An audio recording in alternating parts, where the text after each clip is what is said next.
From New York City for our viewers worldwide, I'm Sonali Basak, and Bloomberg Real Yield starts right now.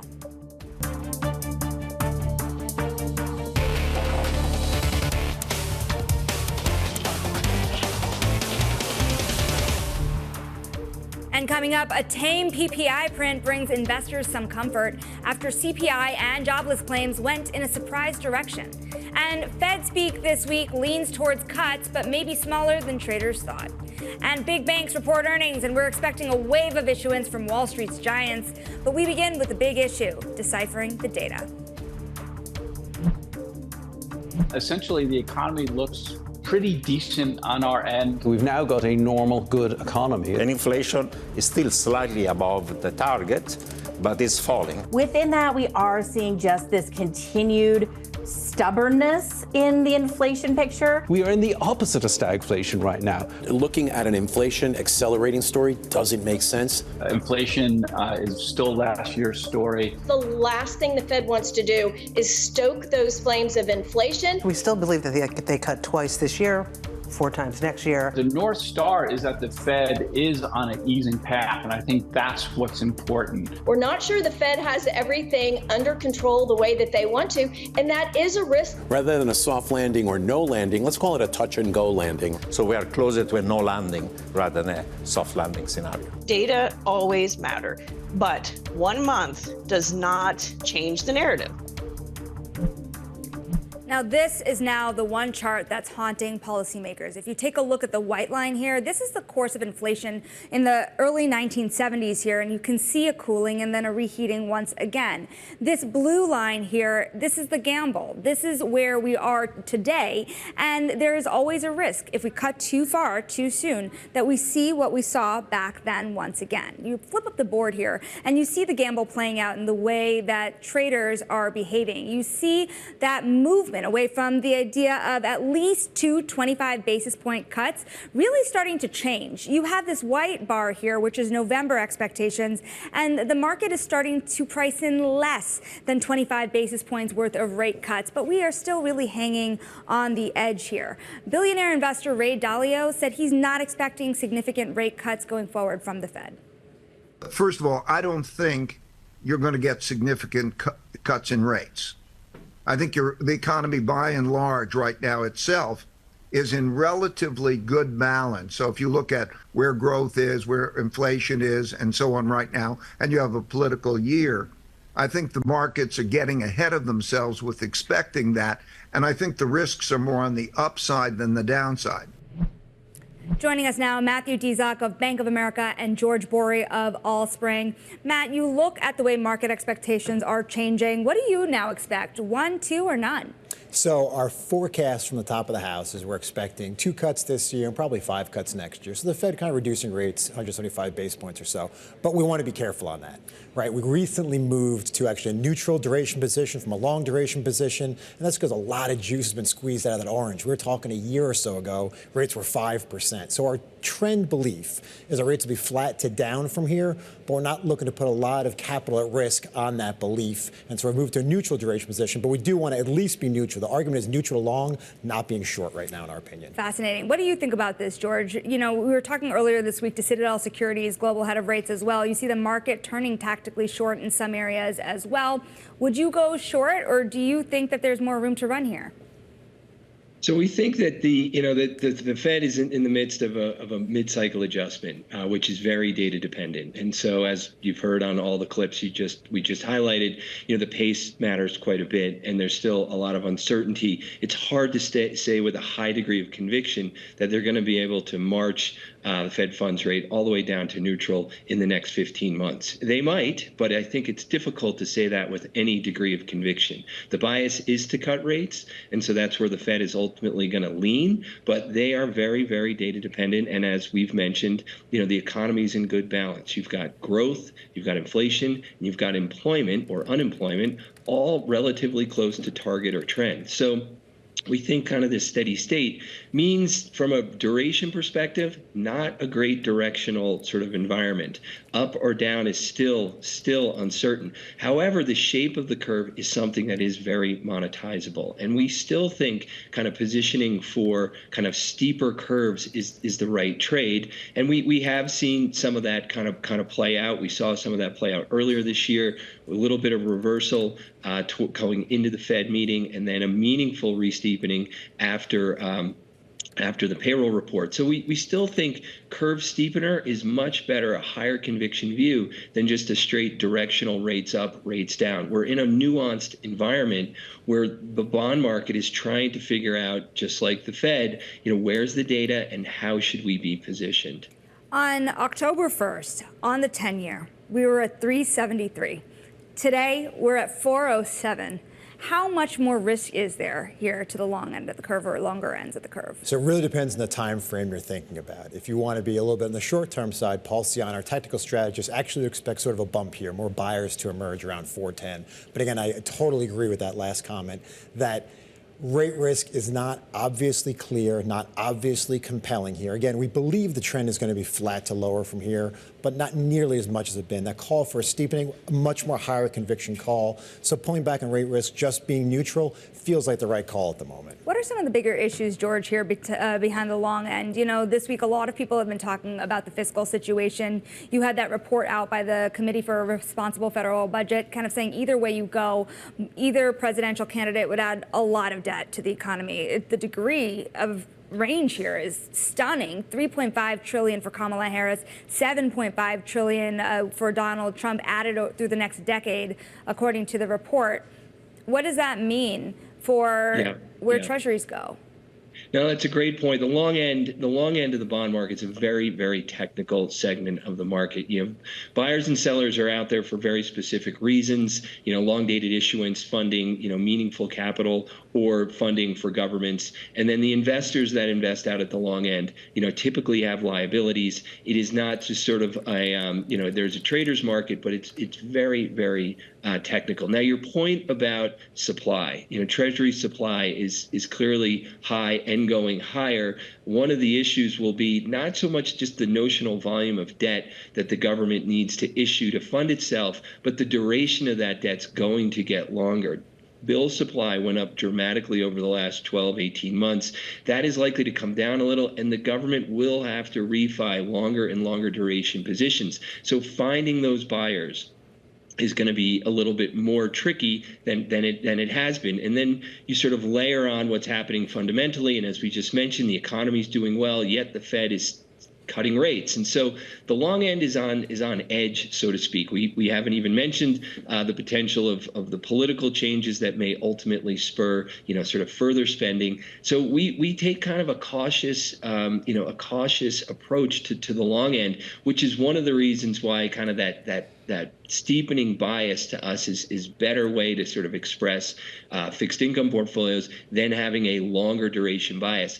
The rule book tells you when the Fed's cutting rate, buy long duration. That's historically what has worked. That is not necessarily the right decision in this environment, simply because the Fed is not cutting rates in response to a slower economy. It's cutting rates in response to lower inflation. Very, very different set of factors. I guess I am curious about how these dynamics are going to work out. If the Treasury is trying to push out on duration and investors don't want duration, then at what point does the Treasury market start to crack under that pressure, Matt?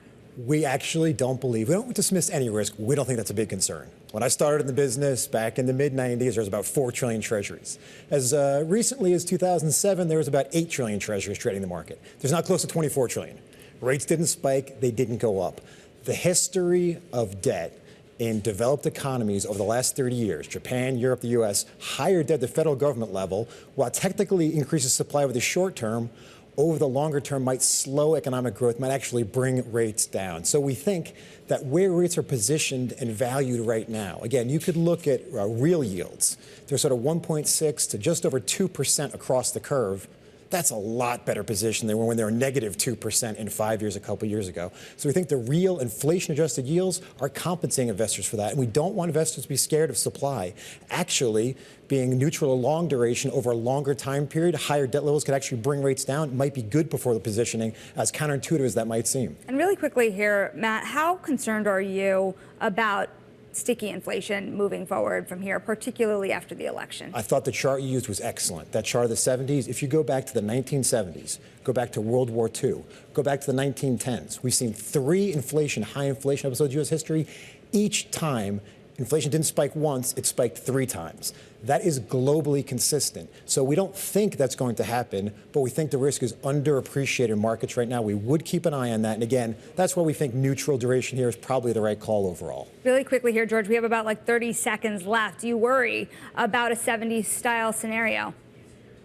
I think there's certainly risk, as Matt mentioned. There's certainly risk that upside inflation could break out, but it does seem reasonably well contained. Policy matters, and as long as the Fed and other central banks move slow and sort of respond to the data rather than try to anticipate it, then I think the economy can hold in. We think inflation will be higher than it has been, but over long periods of time, inflation between 2 to 3%, very consistent with a well-developed, mature economy like the U.S.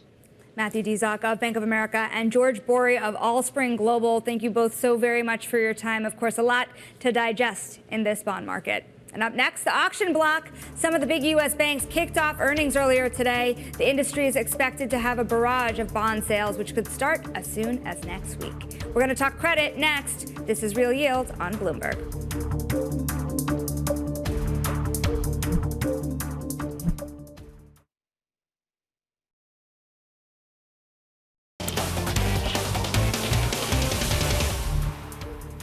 I'm Sonali Basak, and this is Bloomberg Real Yield. It's time now for the auction block, where some of the week's inflation slowed down sales, but not at the sovereign level. The EU is raising 11 billion euros, with investors bidding over 166 billion euros for the debt. It was a dual tranche offerings of 3 and 15-year notes. The sales were priced tighter than early guidance. And here in the U.S., we had Treasury auctions of 3, 10, and 30-year. Each sale had the highest yield since July. The 30-year saw the indirect award jump to a record level. And in the U.S. high-grade sales this week, RBC, Toyota, and Standard Chartered helped to push weekly volumes past $16 billion, which topped the high end of forecasts. October volume now stands at more than $29 billion, which is off pace to meet expectations. Speaking of credit, Andrew Sheets from Morgan Stanley says tight spreads are a healthy sign. Spreads should be tight, that we're in an environment of better than expected fundamentals. We think a soft landing is an unusually good backdrop for credit. Higher yields are good for spreads, that higher yields are bringing in more demand from insurers, from pension funds, from a lot of the buyers who've been really driving the market over the last year. And so, with yields going up to 4%, all of a sudden that same spread, hits a lot more yield bogeys for those buyers. We're now going to bring in Peter Cecchini, principal at Axonic Capital, and Yulia Alekseeva, head of consumer ABS and CMBS at Barings. And you have expectations changing quite drastically when you look at the amount of expected interest rate cuts. Peter, if we don't get a significant amount of cuts moving forward, what does that mean for anyone that needs to refinance next year? Are we going to see a lot more stress in the market? There's a lot of talk about where the economy is right now, and I think everybody's pretty much in agreement that it's performed better versus everyone's expectations, including my own. But the question is rarely, if ever, asked, sort of what's priced in. So, when we look at, high yield spreads, let's call it 320 when we look at CDX, that seems to imply that default rates, which if you look at, a 4+% default rate right now for speculative grade high yield names, a real improvement on the ability of companies to refinance. And certainly, lower rates make it easier to refinance, but the assumption has been that those rates are lower in response to more benign inflation, which I'm not convinced of, first and foremost. And secondly, that the economy is going to continue to trend the way it has been. I'm quite skeptical of that. We're all students of history. Typically, when the yield curve normalizes, as it just did from 2s to 10s, you actually have a reaction from risk assets that's not favorable because it typically is in response to an economy that slows due to the long and variable lags from Fed policy. I'm just not convinced it's going to be any different this time. It is a great question, and Yulia, I'd love for you to answer to it as well. What do you believe is priced in, and where's the tail risk here?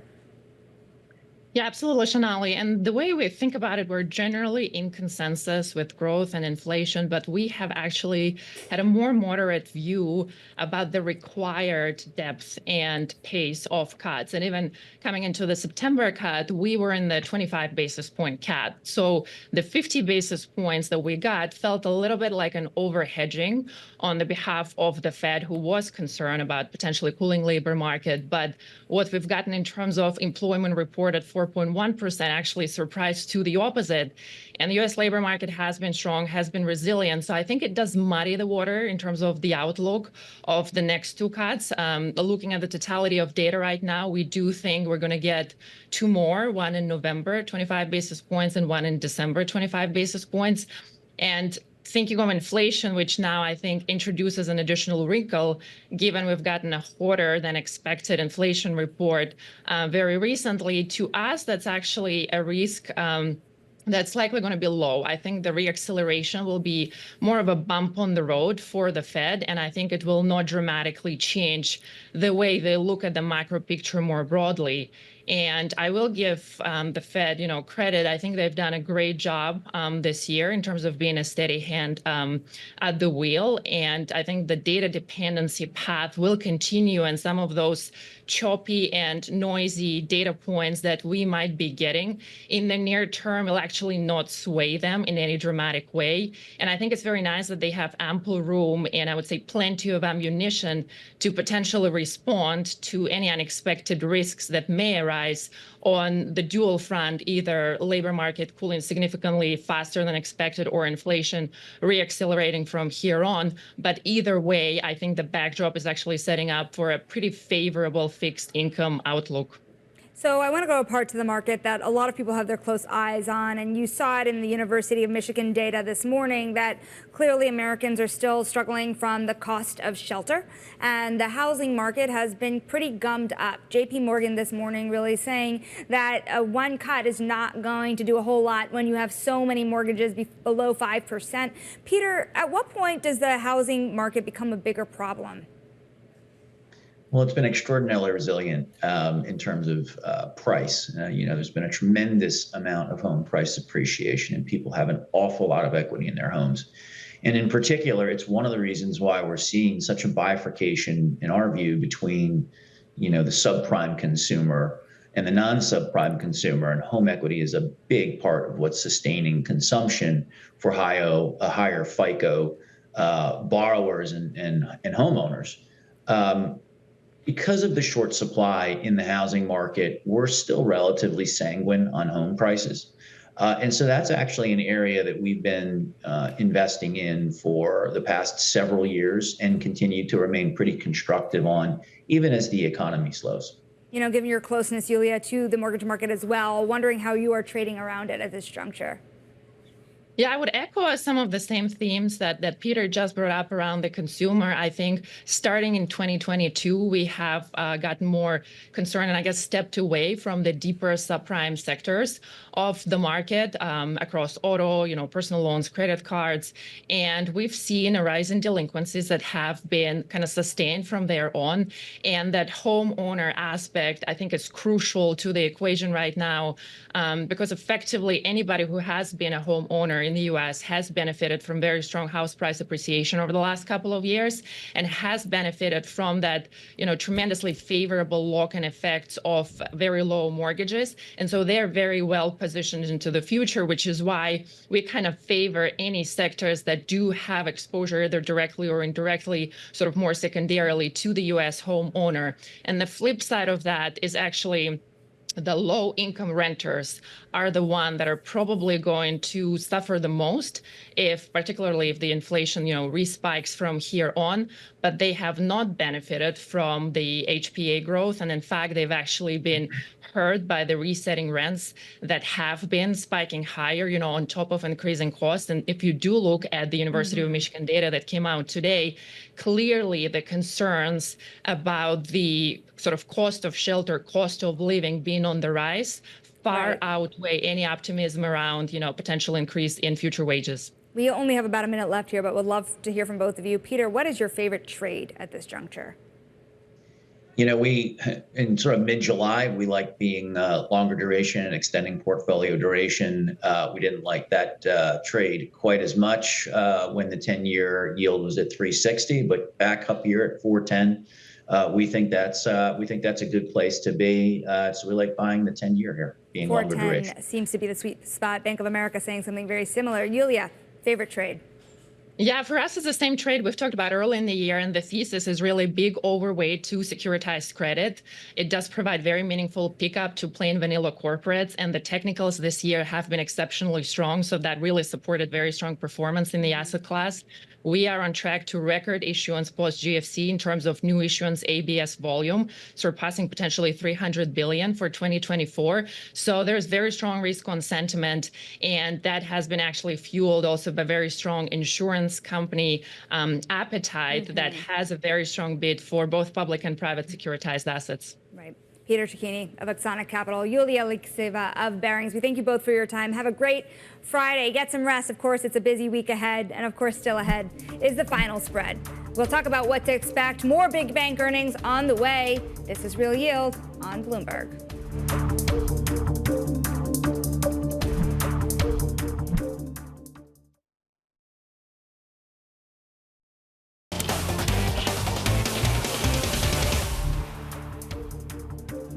I'm Sonali Basak, and this is Bloomberg Real Yield. It's time now for the final spread, the week ahead. Coming up Monday, U.S. bond markets are closed, and Fed speak kicks off with Fed Governor Waller.